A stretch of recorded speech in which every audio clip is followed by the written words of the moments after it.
वाटतं, कसा वाटत, चांगला मन समाधानाला. हातात अजून दिला नाही पण मन समाधान झाला.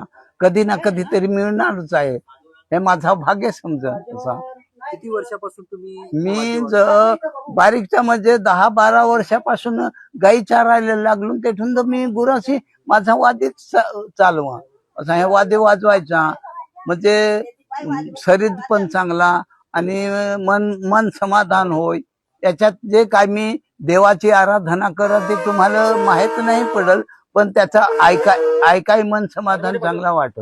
किती किती कशाने हे तयार केलं जातं? काय हे माडाचं पात आणि हे बंबू नर आणि मादी असा परिवार बनवलेला आहे आणि त्याला दुधी जोडलेली आहे.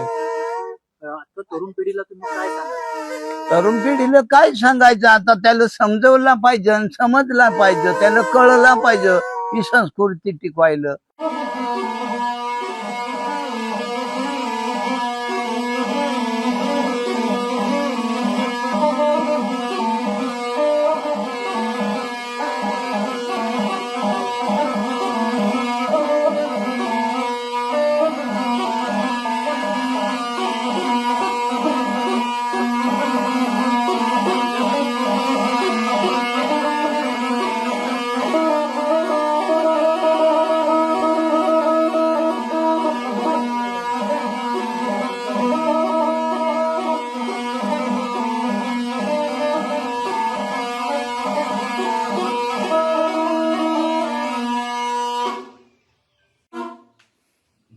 दोरी सुटते का? ते सुटत कार्यक्रमात घेऊन तिकडे